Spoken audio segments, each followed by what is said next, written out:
예레미야 36장 1절에서 19절. 유다의 요시야 왕의 아들 여호야김 제4년에 여호와께로부터 예레미야에게 말씀이 임하니라. 이르시되. 어, 오늘 말씀은 어, 거꾸로 올라가서 계속 시드기야 얘기하다가 갑자기 여호야김 시대로 올라갑니다. 물론 레갑 족속 이야기도 그 전의 이야기죠. 어, 시드기야가 왕할 때 얘기가 아니고 그 전의 이야기였는데, 오늘 그렇죠. 얘기는 여호야김 시대. 확실하게 여호야김 4년이라고 얘기를 합니다. 여호야김 음, 얘기는 어, 2000 BC 604년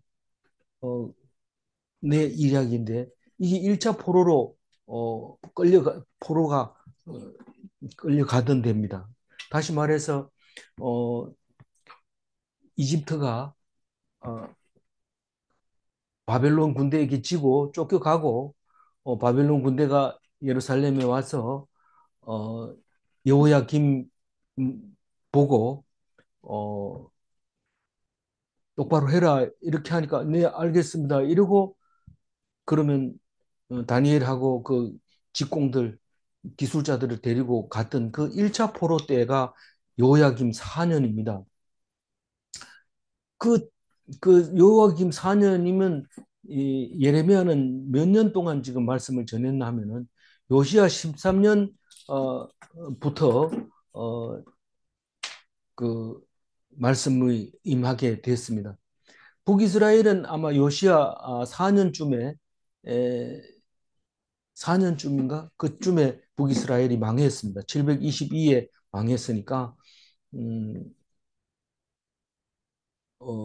22에 망했어요. 5년 전에, 이제 요시아 5년쯤에 망했네요. 북이스라엘이 망하고, 요시아 13년에 예레미야가 말을 시작했는데, 그때가 627년입니다.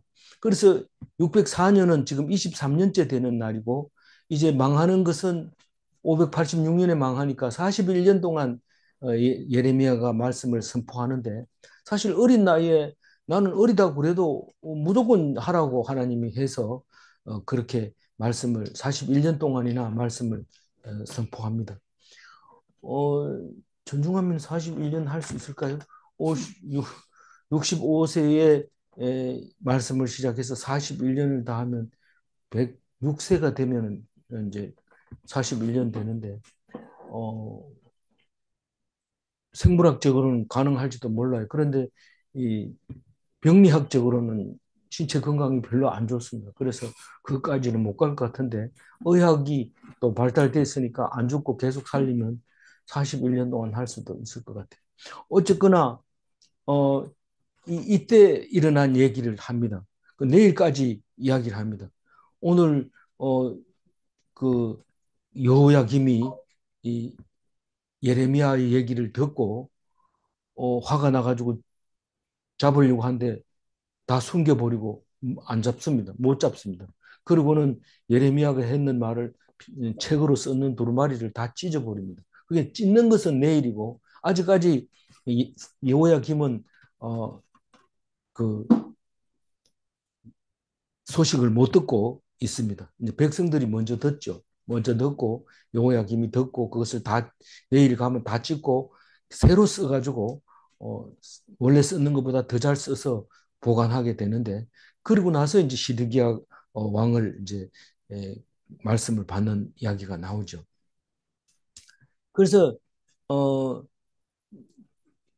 그 제4년째 뭐라고 하느냐 하면은 내가 내 얘기했는 걸 다 써라 이렇게 얘기합니다. 2절 읽어봅니다. 너는 너는 두루마리 두루마리 책을 책을 가져다가 가져다가 내가 내가 내게 내게 하던 말하던 날. 날, 곧 요시야의 날부터 오늘까지 이스라엘과 유다와 여러 나라에 대하여 내가 내게 일러준 모든 말을 거기에 기록하라. 예, 하나님이 예레미야에게 그 어릴 때부터 썼던 그 이야기를 다 적어라, 기록하라, 그렇게 얘기합니다. 그러니까 24년 동안 얘기한 거 다 기록해라. 그러니까 북이스라엘이 멸망하고 몇 년 안 있다가 길게는 한 6년, 7년 있다가 이제 예레미야가 입을 열어서 이제 말하기 시작했고 그 얘기를 다 기록해서 적으라 그렇게 말하고 있습니다. 어,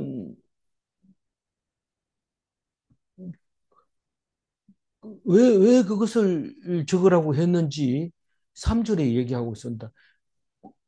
물론 우리가 아무 이유 없이 적으라 하면 적으면 되지만 그러나 이유를 하나님이 꼭 설명합니다. 근데 우리가 그걸 기억을 못하고 그게 내하고 별로 이익이 안 되니까 몰라.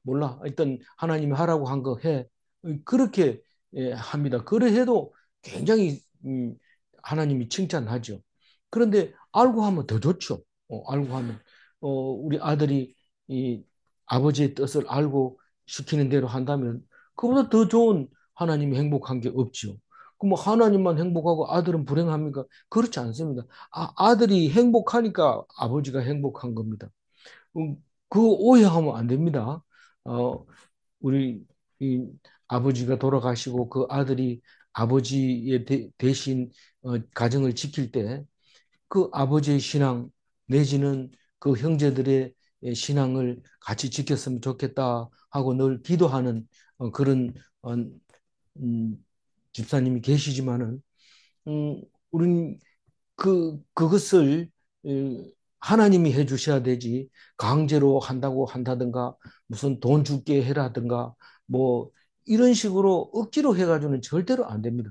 더더구나 어, 하나님 앞에 그게 뭐냐 이렇게 야단치면은 오늘 제일 마지막에 할 얘기지만은 그거는 점점 더 멀어지는 거예요. 말씀을. 그럼 어떻게 해야 되냐? 그냥 죽을 쓰면 죽 쓴 대로 밥을 쓰면 밥을 한 대로 그냥 하나님이 하시는구나 하고 바라보는 길밖에는 우리가 할 일이 없습니다. 그래도 잘해야죠. 잘하는 사람은 하나님이 다 싫어합니다. 왜냐하면 만약에 내가 잘하려고 했는데 잘 됐다. 그럼 그건 내 말 들어서 그렇지. 내보다 똑똑한 사람이 없어. 이런데 그러면 하나님 그걸 싫어하는 거예요. 그럼 네 똑똑하면 네 알아서 해라 이러고 하나님하고 멀어지는 거죠. 그렇기 때문에 우리는 그냥 아버지만한 아들 참 없습니다. 그러나 그 아들이 무슨 짓을 하더라도 순종하고 복종하고 어 그 옛날에는 아버지가 돌아가시고 나면 그 오빠가 그 하니까 오랩이라고 그러잖아요. 앱이라는 말이 거기 들어가 있어요. 그래서 그 말을 들어야 됩니다. 죽을 수더라도 들어야 돼요. 그전에는 그래 안 했다 이런 얘기하면 점점 더 안 됩니다. 그러니까 그렇게 하라고 하나님이 말씀하고 계십니다. 그래서 어, 그 말이 3절에 나와 있는데 3절 아직 안 읽었죠? 예, 읽어봅니다. 유다 가문이 내가 그들에게 내리려 한 모든 재난을 듣고 각기 악한 길에서 돌이키리니 그리하면 내가 그 악과 죄를 용서하리라 하시니라. 왜 그걸 기록하라 하냐면 유다 백성 때문에. 유다 백성 이거 들어야 된다. 유다 백성에게 음, 재난을 내린다고 하는데 그걸 꼭 들어야 됩니까? 그 사람들 기분 나빠할 거 아닙니까? 어차피 재난을 내릴 것 같으면 그냥 때려버리세요. 그냥 혼내줘 버리세요. 뭐 말하지 말고 그냥 때려버리세요. 이러는데 아버지 입장에서는 말을 먼저 해야 돼. 네 이거 안 하면 죽여버린다. 이래 물어보고 그리고 그 아가 하면은 안 죽입니다. 그냥 놔둡니다. 그런데 만약에 내 말을 죽여본다 이랬는데 안 들으면 진짜 죽여버리는 거죠. 지금 그 얘기 하는데 말은 꼭 해야 된다. 그 말을 전하려고 하면 예레미야 혼자서 스피커도 없고 마이크도 없고 휴대폰도 없고 문자도 보낼 형편이 안 되니까 적어라 적어. 적어가지고 그 기록을 백성들에게 읽어줘라. 그렇게 하는 거죠. 그러니까 근데 왜 유다 가문만 얘기해요? 북이스라엘은 이미 망해버렸기 때문에 남유다에게만 얘기를 하면 됩니다. 남유다, 북이스라엘 망할 때는 이제 뭡니까? 이사야도 얘기하고 음, 그렇게 얘기를 했어요. 어, 임박해서. 이사야는 예루살렘 망할 때까지 계속하죠. 이야기를.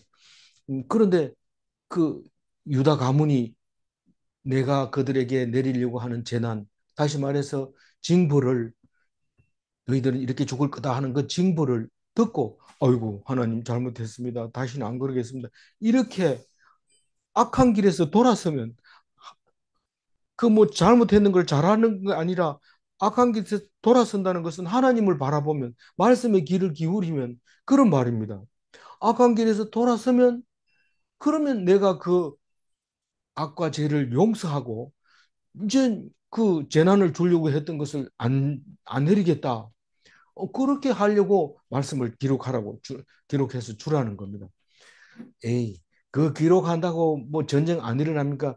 그 바벨론 왕은 하나님이 뭐 바룩 보고 쓰라고 한다고 해가지고 그게 안 쳐들어옵니까? 그런데 그 자기가 그럼 하나님보다 낫다는 얘기예요. 어, 뭐, 그럼 하나님 이 얘기 뭐 하러 합니까? 이걸 하면 하나님이 안 들을 걸 뻔히 알고 쓰는 거예요. 뻔히 알고. 숙제를 안 해놓겠지. 그렇지만 내가 꼭 해라. 안 하면 혼낸다. 그리고 말하고 아버지가 밖에 나갔다가 오는 거 하고 아무 말도 안 하고 뭘 얘기해봐도 소용없어. 그리고 아무 말도 안 하고 갔다 온 거 하고 아들이 인간 되는 거는 완전히 다릅니다. 어떤 게 인간이 돼요? 그래도 아버지가 시켜놓고 간 사람이 인간이 됩니다. 나중에 그 엘리 선지자 그 아들들을 또 마찬가지고 어, 다윗의 아들 압살롬도 마찬가지고 아버지가 얘야 이렇게 해라 이런 싫은 소리 한마디도 안 했다고 얘기를 하고 있어요. 그러니까 아들들이 그 음, 완전히 딴 길로 가게 되죠. 말을 안 듣는 거 알면서도 얘기를 해야 돼요. 그거를. 그런데 그 얘기하는 게 왜 쓸데없는 얘기 자꾸 해요. 말도 안 듣는데.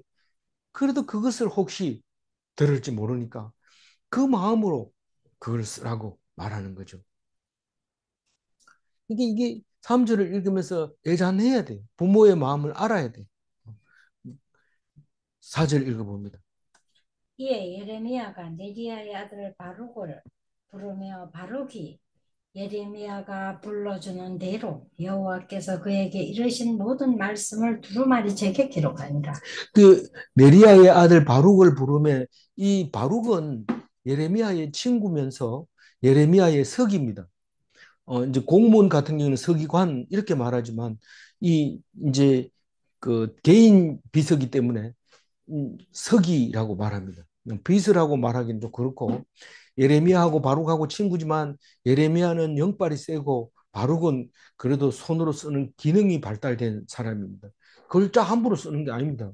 그 굉장히 수준이 높습니다. 그 서기관들은 글씨도 예쁘게 써야 되고 말귀도 잘 알아들어야 되고 표현력도 좋아야 되고 또 기억력도 좋아서 총기 있게 말을 해야 되고 쓰다가 뭐 그전에 처음 쓰는 것처럼 쓴다든가 이래도 안 되고 또 하나님을 또 존경해야 돼요. 여호와라는 말이 나오면 손을 씻고 와가지고 다시 정중하게 쓰고 이런 또 기법도 알아야 되고 그래서 예레미야는 오직 영적으로 상당히 발달한 거죠. 그래서 예레미야가 한 말을 바룩에게 시킵니다. 그래서 불러주는 대로 쓰게 됩니다. 바룩은 나중에 예레미야가 이집트로 잡혀가고 난 뒤에 예루살렘에서 말씀을 계속 전했다고 말하고 또 유대인들은 바룩스라고 하는 어, 책을 보관하고 있다고 그래요. 우리는 그걸 외경으로 안 읽고 있지만 유대인에게는 중요한 어, 책으로 기록을 하고 있다고 가지고 있다고 그래요.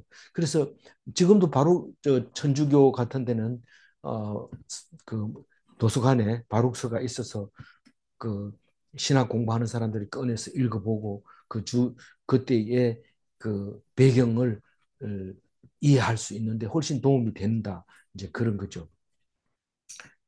그래서 어, 그 두루마리 책에 기록을 합니다. 5절 읽어봅니다. 예레미야가 바룩에게 명령하여 이르되 나는 붙잡혔으므로 여호와의 집에 들어갈 수 없으니. 친구에게 명령해도 됩니까? 이런데 우리가 명령으로 번역을 해 그렇지 친구라면 명령하면 안 되죠. 부탁한다. 바룩에게 부탁하여 이르되 그런데 하나님 말씀을 부탁해가지고 되는 게 아니고 네가 나를 죽이려면 죽여라. 나는 하나님이 하라고 했으니까 명령한다. 네 가서 전해라. 안 그러면 네가 하나님한테 혼날 거다. 이렇게 말을 읽어도 됩니다. 그래서 성경을 읽을 때 항상 음, 그 주변에 있는 단어가 그 단어를 어, 조명하는 거예요. 이 단어는 요럴 때 쓰는 거다라고 하는 것을 말하고 있습니다. 그래서 눈 빠진 얘기를 미리 하면 안 되지만 네가 눈으로 볼 것이다. 이 말은 마지막으로 눈이 그 왕을 볼 것이다. 이런 뜻으로 뉘앙스가 오기 때문에 그냥 읽으면은 그냥 쓰는 것처럼 보여지지만 믿음의 눈으로 보면 그게 의미가 대단히 크다는 것을 알 수 있게 됩니다. 그래서 나는 붙잡혔으므로 이렇게 말하는데 이 예레미야가 원래 시드기야한테 붙들려 가지고 왕궁 뜰에 갇히게 되잖아요. 그런데 여호야김은 그 앞에 왕 이름이란 말이에요. 물론 그 사이에 이 그 여고냐가 있습니다만은 여호야긴이 있습니다만 그건 3개월 했으니까 우리가 역사적으로 말할 때는 그거는 연도수에 안 들어간다고 보면 바로 앞에 왕이 여호야김입니다. 시드기야 왕 앞에. 근데 시드기야는 이 그 예레미야를 아주 감옥에다 가둬놨지만은 이 사람은 지금 갇혀 가둬놨다는 얘기는 여태까지 없습니다. 그런데 나중에 뒤에 보면 고관들이 도망가라 이랬으면은 도망갈 수 있으니까 도망가죠. 뭐 고관들이 도망가라 한다고 해가지고 뭐 저 경비병을 야 풀어줘라 이렇게 말할 수 있는 그 고관은 없습니다. 왕의 명령이 떨어지기 전까지는 그건 불가능한 거니까 그런 면으로 보면 붙잡혔다는 것은 성전 출입이 금지된 상태다. 다른 주석에 그렇게 나와요. 무슨 말이냐 하면 고관들이 자꾸 나라에 대해서 나쁜 말을 하니까 니는 예루살렘 성전에 들어오면 안 돼. 그리고 성전 출입 금지 명령이 예레미야에게 떨어졌던 거죠. 그러니까 못 들어가고 있는 거를 우리나라 번역으로 말하면 붙잡혔다. 이렇게 얘기해서 내가 붙잡혀 있기 때문에 여호와의 집에 들어갈 수 없다. 이렇게 얘기하는데 이거를 이렇게 안 쓰고 오지 마라 해가 내가 안 간다 이러면은 이 네가 목숨 걸고 말씀 전하기로 해놓고 그 사람들이 오지 마라 한다고 안 들어가냐 이렇게 말할 수 있기 때문에 오늘 그냥 붙잡혀 있어서 하나님의 명령에 붙잡혀 있어서 나는 예루살렘 성전에 못 들어가니까 네가 가라 그 얘기를 5절에 하고 있습니다. 6절 한번 읽어볼까요? 너는 들어가서 내가 말한 대로 두루마리에 기록한 여호와의 말씀을 금식일에 여호와의 성전에 있는 백성의 귀에 낭독하고 유다 모든 성읍에서 온 자들의 귀에도 낭독하라. 이 언제 가가지고 말씀을 전할까요? 이렇게 물으면은 금식일에 해라 이런데 사실 자세히 읽어보면 그 말씀을 듣고 금식을 선포합니다. 그렇게 이 금식일은 원래 유대인들이 지키고 있는 금식일, 다시 말해서 대속죄일, 그러니까 나팔절 다음에 10일 뒤에 있는 그 금식일이 절기의 금식일이 아니고 형편에 따라서 어, 선포되는 상황에 따라서 선포되는 금식일이었던 거라고 볼 수 있는 거죠. 그래서 어쨌거나 금식일에 이 성전에 이 두루마리를 낭독해라. 우리가 금식을 할 때는 그냥 금식은 밥만 안 먹는다고 해서 금식이 아니고 성경을 읽어야 돼요. 그 성경도 안 읽고 금식만 하면 빨리 죽을 수도 있을 뿐만 아니라 위험할 뿐만 아니라 그건 의미가 없고 고생만 하는 거예요.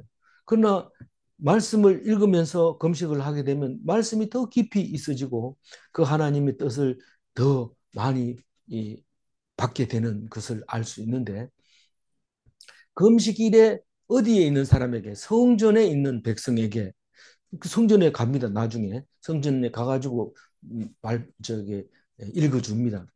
어, 그 성전에서 주로 성경을 읽어야 되죠. 왜냐하면 하나님이 계신다고 생각하고 성전을 성경을 읽으면 훨씬 잘 들리죠. 그 간판도 없는 데 가가지고 그냥 성경 읽는 거하고는 또 다릅니다. 어, 간판 있고 이제 성전이라고 부르는 그곳에서 하나님 말씀을 읽게 되면 우리가 교회에서 성경을 읽었지 않느냐 이렇게 다르게 읽어지는 거죠. 그래서 옛날부터 성경을 일주일 놔뒀다가 주일날 들고 가는 그런 썬데이 크리스찬들이 많이 있었던 거고 이때도 많이 있다는 거죠. 그리고 유다 모든 성읍에서 온 자들은 성전으로 들어온 사람들, 뒤에도 그런 말이 있어요. 올라온 사람들, 예루살렘으로 올라온 유대인들을 말하는 겁니다. 예루살렘에 있는 사람, 유다 모든 성읍에서 예루살렘으로 온 자들, 그리고 예루살렘 성전에 있는 백성에게 이 두루마리 성경을 낭독해라. 그렇게 얘기합니다. 그런데 왜 낭독해야 돼요? 왜 써야 되뇨? 왜 낭독해야 되뇨? 그 똑같은 말이 대답이 7번 7절입니다. 그들이 여호와 앞에 기도를 드리며 각기 악한 길을 떠나리라. 여호와께서 이 백성에 대하여 선포하신 노여움과 분이 크니라. 이 그 그 책을 두루마리 책을 읽어보면 하나님이 얼마나 화가 나가지고 전쟁에 와가지고 칼과 전염병과 기근이 와서 싹 썰어가리라. 너희들은 멸망하리라. 하나님이 얼마나 화가 나고 분이 났으면 그렇게 썼겠어요. 그런데 그것을 듣는 사람이 그것을 알고 하나님께 돌아오면 이 말이 기도를 드리며 악한 길을 떠나리라 이 말입니다. 우리가 기도를 드릴 때 성경 없이 두루마리 책이 없이 그냥 기도를 드리면 절에 가서 드리나 어디 가서 드리나 암자에 가서 드리나 똑같은 거예요. 그 그러나 기도하면 말씀을 가지고 기도를 해야죠. 기도원에 가서도 그 집회에 참석해서 은혜를 받고 기도를 해야지 성경책도 안 가지고 집회도 참석 안 하고 거기 소나무만 하나 들고 소리소리 지르다가 오면 그거는 딴 데 가서 기도한 거나 마찬가지일 수 있어요.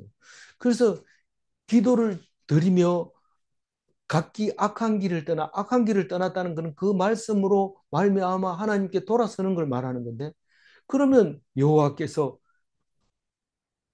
그렇게 돌아설 것이다. 설 것이다. 하나님의 기대죠. 하나님이 그렇게 하기를 기대하고 이 말을 하는 거죠. 여호와께서 너무 화가 났기 때문에 백성들이 돌아올 거다. 네 가가지고 그 애들한테 아버지 엄청 화났다고 얘기해. 왜요? 내가 엄청 화났으니까. 그러면 얘기하면 돌아설 거다. 7절 얘기가 3절 얘기하고 거의 같은 말이에요. 간절히 돌아오기를 바라는. 그래서 예레미야와 바룩을 통해서 열심히 이 말씀을 사역하도록 하는 그것을 생각하면서 나중에 또 얘기하죠. 끊임없이 사람을 보내서 그렇게 말을 해도 너희들이 듣지 않았다. 뻔히 알고 있습니다, 하나님이. 왜 알고 있으면서 자꾸 그래요? 괴롭히지 말고 좀 놔둬요. 이러지만 괴롭히지 않으면 니들이 나중에 그 일을 기억하기나 하겠나? 나중에 뭘 하겠나? 왜 그렇게 말 안 했어요? 이렇게 안 대들 그 뻔한데, 대들 게 뻔한데, 나는 듣든지 안 듣든지 나는 말한다. 그래서 우리는 성경 말씀을 전할 때 하나님이 입이 돼서 듣든지 안 듣든지 말씀을 선포해야 됩니다. 교회를 끌고 오는 게 중요한 게 아니고 말씀을 선포하는 게 중요한 거죠. 그래서 이제 말씀을 선포하는데 8절 읽어봅니다. 네리야의 아들 바룩의 선지자 예레미야가 자기에게 명령한 대로 하여 여호와의 성전에서 책에 있는 여호와의 모든 말씀을 낭독하니라. 그 여호와의 성전, 솔로몬 성전입니다. 거기서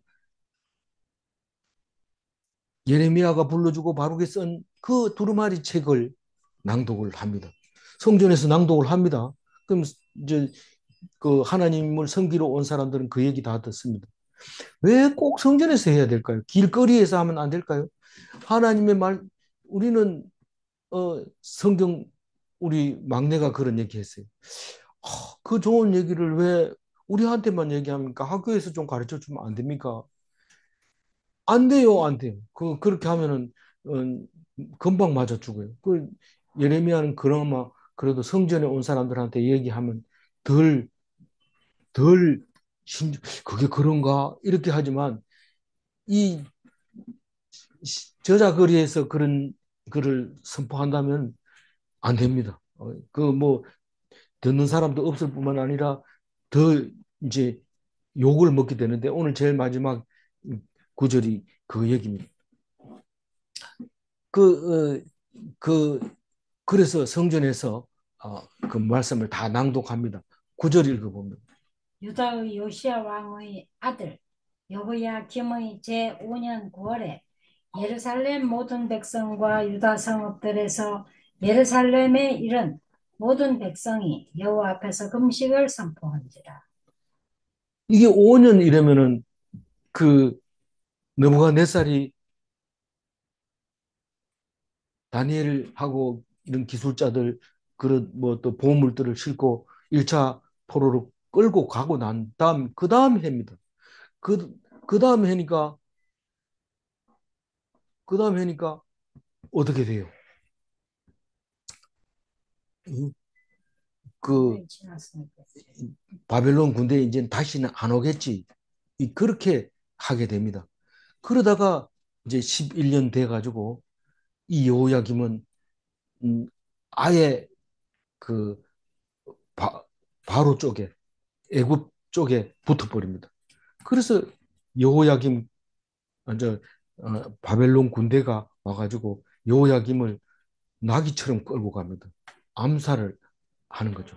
암살을 해서 가고 어, 그 대신에 그 아들 여호야김 아들을 왕을 세워놓고 갑니다. 근데 3개월 만에 그 느부갓네살이 옵니다. 군대가 여호야김을 붙잡아가고 3개월 뒤에 느부갓네살이 오니까 아버지가 막 그 나귀처럼 끌고 가는 그 모습을 보고 시급하고 부들부들 떨고 오줌을 쌌을 것 같아요.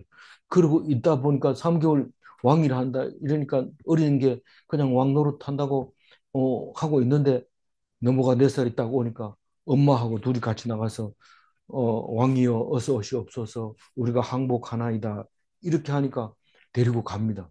그게 예수님의 조상이 된 거죠. 근데 그 뒤에 이제 지가 하겠다고 시드기야가 나와가지고 니 똑바로 해 이러고 갔는데 그게 똑바로 못하고 결국은 이제 망하게 되는 이야기죠.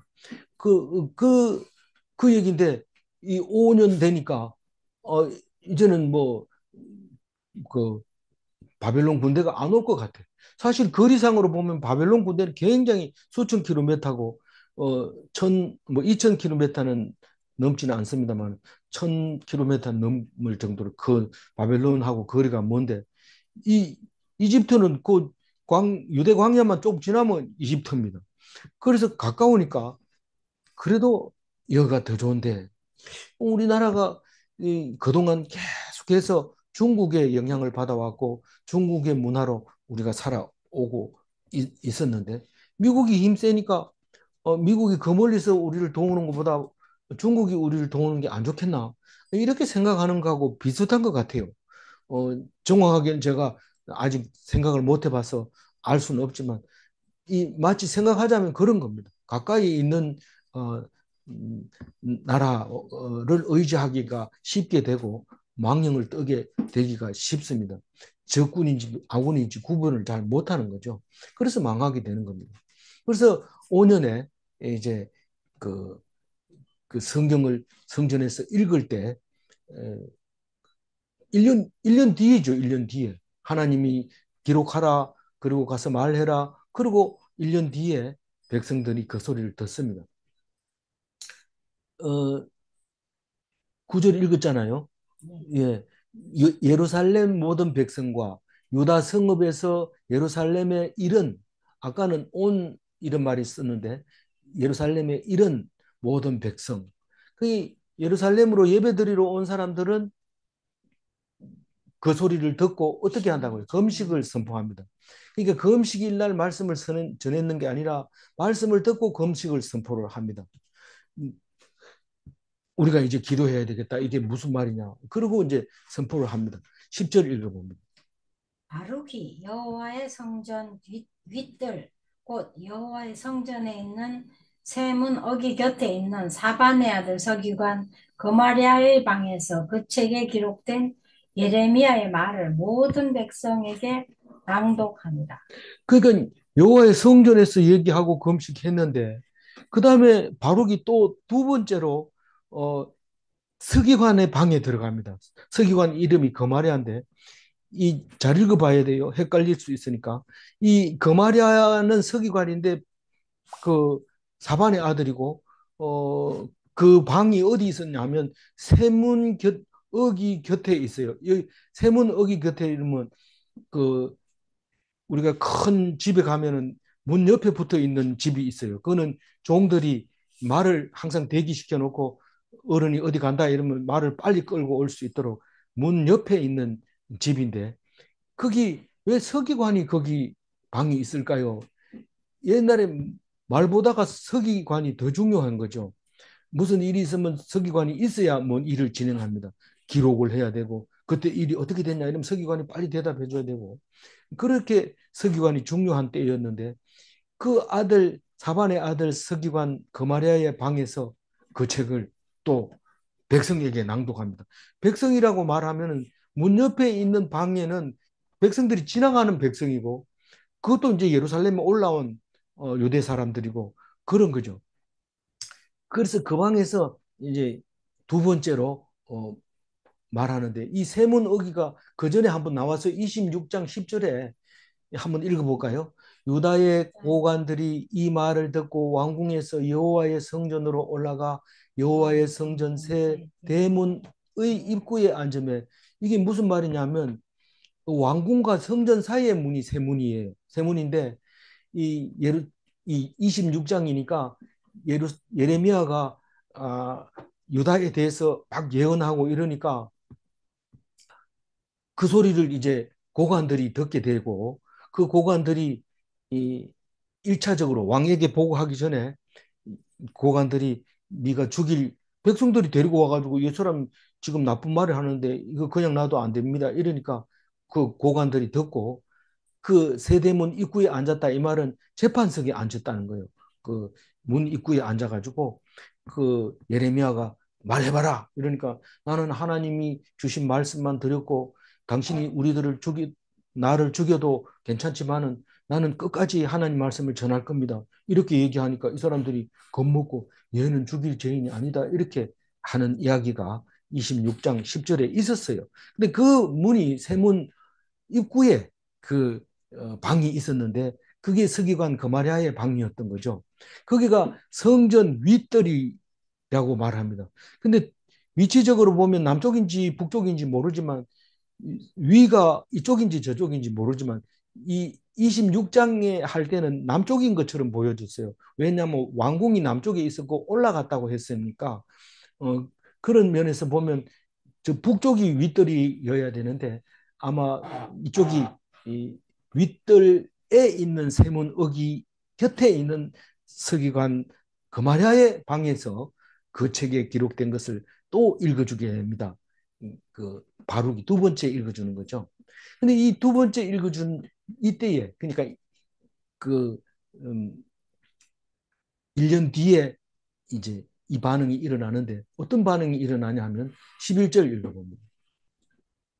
사반의 손자요 거마리아의 아들인 미가야가 그 책에 기록된 여호와의 말씀을 다 듣고 이 미가야는 아마 젊었는데 사반이라고 하는 사람은 상당히 고관이었던 것 같아요. 그러니까 사반의 손자이면서 그마리아의 아들인데 이 미가야가 그 선포하는 말을 바룩이 읽는 것을 방에서 거마리아의 방에서 읽는 그 소리를 다 들어요. 미가야가 총명한 것 같아요. 그런데 이게 고관의 손자기 때문에 이 왕궁에 들락날락 할 수 있는 사람인 것 같아요. 그리고 직책으로 봐가지고는 뭔지 몰라요. 그렇지만 사반의 손자 젊은 청년인 것 같아요. 미가야가 그 소리를 듣고 왕궁으로 갑니다. 12절 읽어봅니다. 왕궁에 들어가 내려가서 서기관의 방에 들어가니 모든 고관 곧 서기관 엘리사마와 스마야의 아들 들라야와 악볼의 아들 엘라단과 사반의 아들 그마랴와 하나냐의 아들 시드기야와 모든 고관이 거기에 앉아 있는지라. 이 12절에 보면 왕궁에 내려가, 이 말은 왕궁이 남쪽에 있어서 위치가 낮아졌다는 거죠.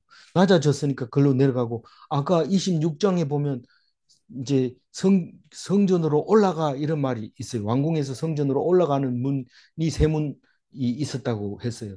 그러니까 이게 지금 성전 윗뜰이라고 하는 것을 남쪽을 말하고 있는 것 같아요. 북쪽이 아니고 성전 윗뜰이라는 게. 그래서 왕궁으로 이제 내려갑니다. 내려가면 그 서기관 방에 들어가니 이랬는데, 이 서기관 방이 서기관 거마랴의 방입니다. 아까 거마랴의 방에서 성전을 읽었는데 미가야가 듣고 왕궁으로 내려가서 서기관 방에 들어가니, 이 말은 어떻게 거마랴가 방이 두 개인 거예요. 그 왕궁이 있는 방이 따로 있고 성전에 있는 방이 따로 있는데, 성전 입구에 있는 거마랴의 방은 서기관 방이 하나 있고 왕궁에 있는 서기관 방이 하나가 있었는데, 그게 거마랴의 방일 가능성이 높아요. 왜냐하면 그 하나 둘 셋 네 번째로 이름이 사반의 아들 거마랴 또 거기 있었는 걸 보면, 거마랴가 이 책의 방은 주인이 없는 방에서 성경을 읽은 거죠. 그래서 왕궁에 가니까 거마랴가 거기 있는 거예요. 서기관 방에. 그러니까 이 방에 있을 수도 있고 저 방에 있을 수도 있는데, 왕궁 방에 있을 수도 있고 성전 방에 있을 수도 있는데, 성전 방에서 읽었는 거를 미가야가 듣고 왕궁 방에 있는 서기관 방으로 찾아가서 이야기를 합니다. 그 사람이 이렇게 깜짝 놀랄 말을 합디다. 쫄딱 망하고 끌려가고 눈알 빠지는 이런 얘기를 합디다. 이렇게 얘기를 하는 거예요. 젊은 사람이니까. 근데 그때 들은 사람이 누구냐면 고관들인데, 서기관 엘리사마, 스마야의 아들 들라야, 악볼의 아들 엘라단, 사반의 아들 그마랴, 하나냐의 아들 시드기야, 이런 고관들이 다, 그 모든 고관이라고 말했지만 그 앞에서 번역하듯이 온 고관이라고 말하는 게 맞아요. 온 고관들이 다 거기 모여 있었다.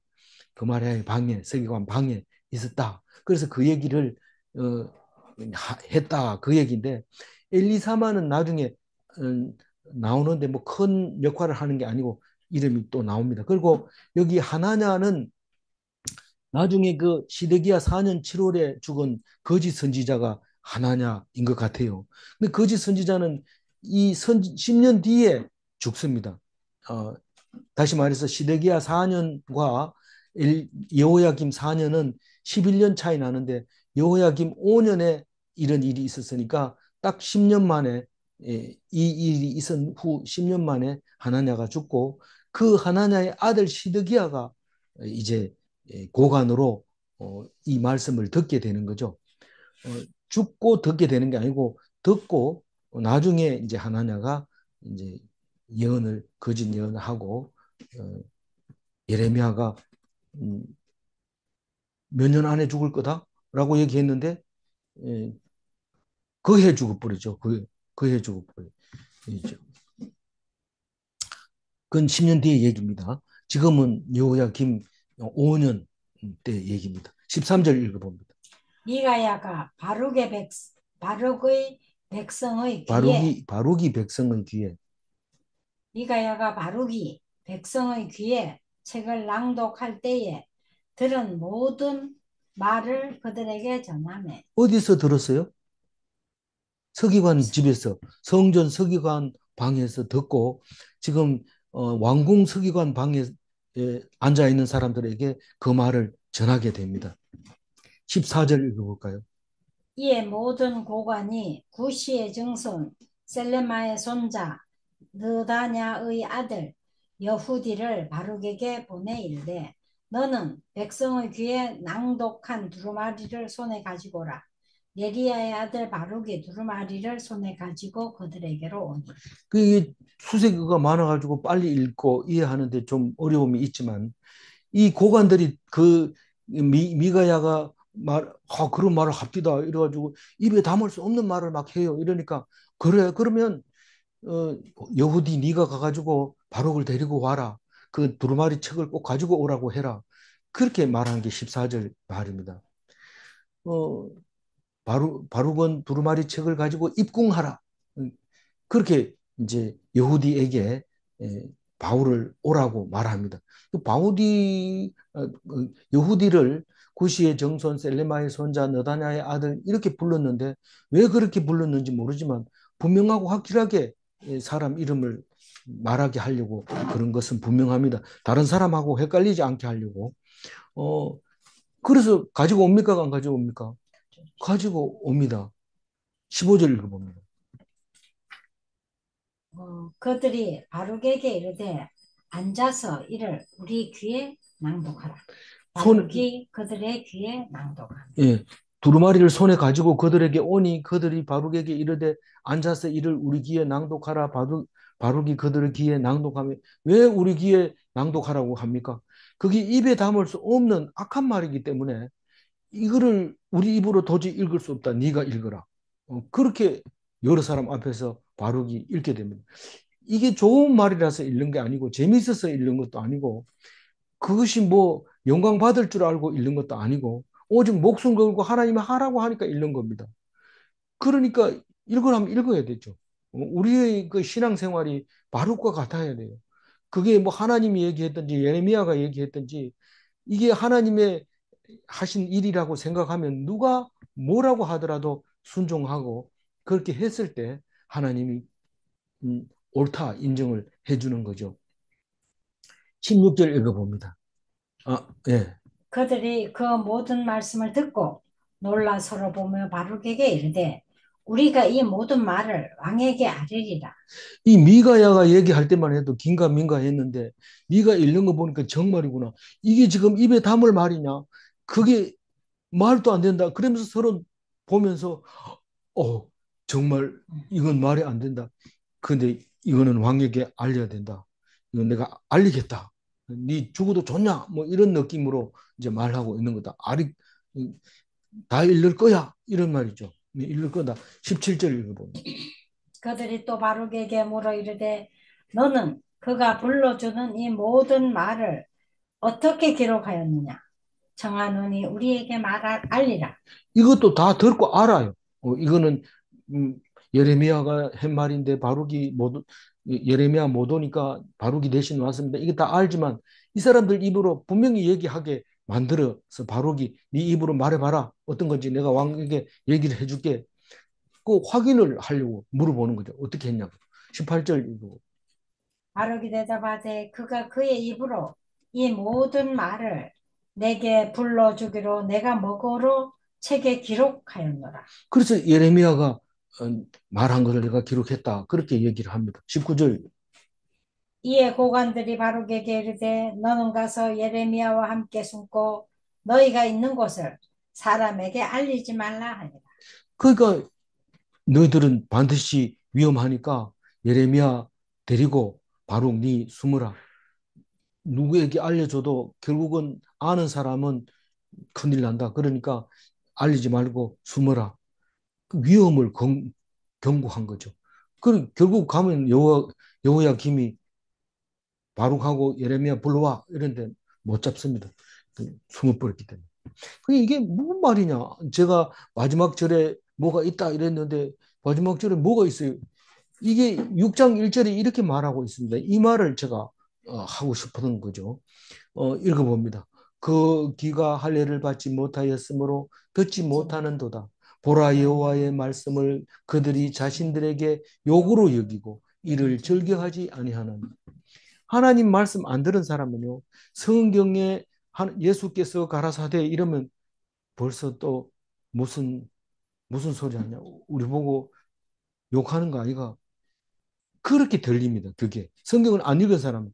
그러나 그것을 읽고 그것을 이해한 사람은 예수께서 가라사대 이러면 막 긴장을 하고 그냥 이제 너무 좋아가지고 웃을 일만 기다리고 하고 예수께서 뭐라고 말씀하셨는데 빨리 얘기하세요. 듣고 와 무슨 얘기를 해도 그렇게 좋아하는 거죠. 말씀 듣는 사람은 그래요. 그런데 그렇지 않는 사람은 또 우리 잘못했다 하는 거지. 우리 뭐 욕하는 거지.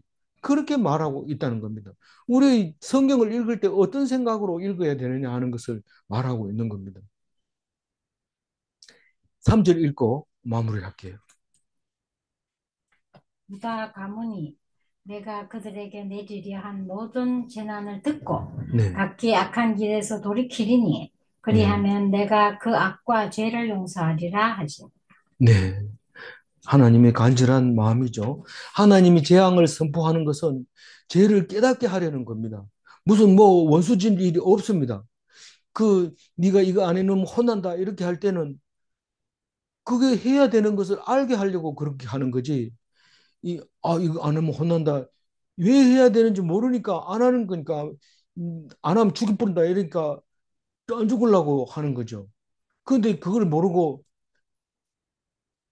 내 안 했으니까 이제 아버지 다시 만날 수 없다 이러면서 아버지 왔는데도 도망가 버리고 이러면 속 터지는 거죠. 가가지고 직사게 고생해봐야 네가 다시 돌아오지. 그렇게 하는 거죠. 죄를 깨닫고 하나님께 돌아오면 하나님은 재앙을 철회하십니다.